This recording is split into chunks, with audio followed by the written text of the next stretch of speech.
Assalamualaikum warahmatullahi wabarakatuh. Selamat pagi anak-anak. Kita berjumpa lagi dalam pembelajaran bahasa Indonesia ya. Pada pertemuan sebelumnya kalian sudah belajar bagaimana menyimpulkan isi teks laporan percobaan. Masih ingat ya anak-anak? Bagus. Nah, untuk pertemuan kali ini kita akan lanjutkan ke materi berikutnya, yaitu menelaah struktur dan aspek kebahasaan teks laporan percobaan. Seperti halnya teks-teks yang lain, setiap teks itu dibentuk atau dibangun atas struktur. Tentu kalian masih ingat pada kelas 8 ya, ada beberapa teks ya, tentunya setiap teks itu juga mempunyai struktur yang berbeda-beda. Nah, kali ini kita akan mempelajari khusus struktur teks laporan percobaan. Nah, apa saja yang membangun teks laporan percobaan itu? Ada bagian-bagian apa saja? Nah, kalian bisa lihat ya. Pertama, di dalam teks laporan percobaan tentu ada judul. Ya. Judul ini pada hakikatnya adalah nama dari sebuah teks. Bagian yang kedua yang membangun teks laporan percobaan adalah tujuan. Yang ketiga, ada yang tahu?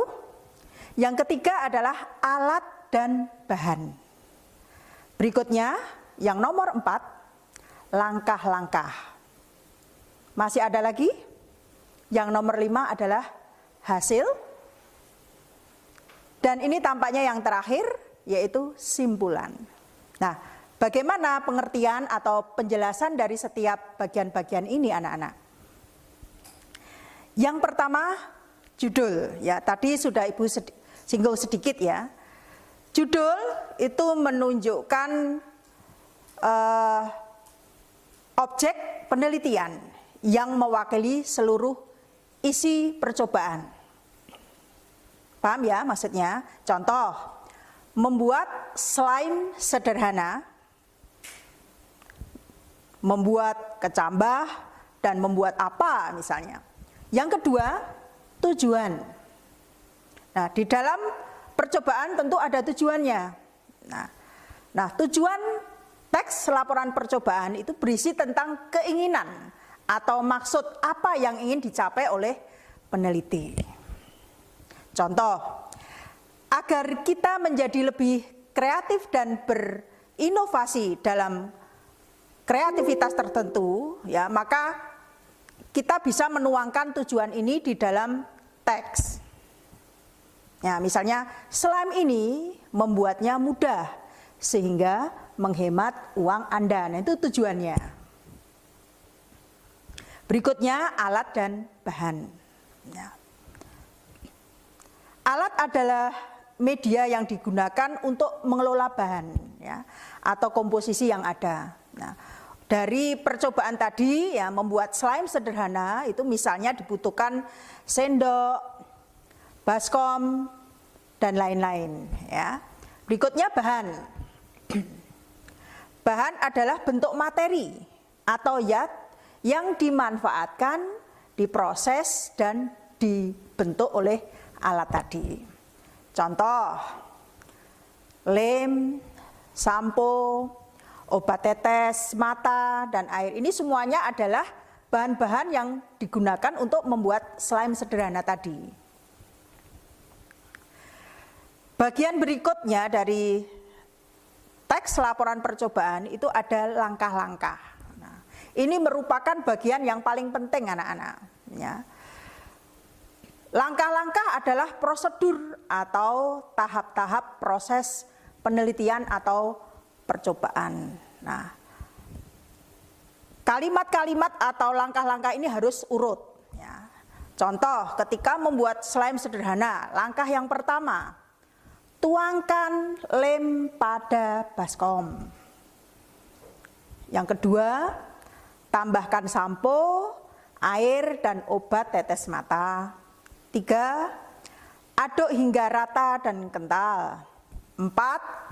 tambahkan bahan nomor 2, ya, bahan nomor 2 tadi apa? Ada sampo, air, dan obat tetes mata, sampai mendapatkan kekentalan yang diinginkan. Nah, terakhir, slime sudah siap digunakan. Nah, ini berkaitan dengan teks yang kelas 7 dulu anak-anak ya. Langkah-langkah ini sesuai atau sama dengan teks apa? Dulu kelas 7, teks? Ya, betul, teks prosedur. Ya. Nah, bagian berikutnya adalah hasil. Hasil berisi tentang uraian mengenai hasil percobaan tadi. Nah, apa yang dihasilkan dari percobaan tadi itu disebut hasil. Contoh, kini kamu memiliki slime yang murah untuk dimainkan dengan bahan yang ada di rumah. Slime ini sangat populer di kalangan anak-anak pada saat ini. Terakhir, bagian yang terakhir tadi, simpulan. Ya. Simpulan merupakan bagian yang berisi pendapat penulis atau peneliti yang melakukan percobaan atas sesuatu yang tadi dilakukan.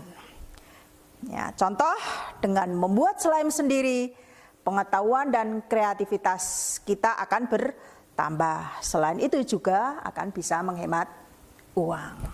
Itulah anak-anak. Ya, ada beberapa bagian yang bisa membangun atau membentuk teks laporan percobaan. Ya, dengan kata lain adalah struktur teks laporan percobaan. Ya, paham anak-anak? Ya, bagus. Terima kasih. Ya, selamat belajar. Assalamualaikum warahmatullahi wabarakatuh. Kita berjumpa lagi pada pembelajaran bahasa Indonesia untuk materi berikutnya.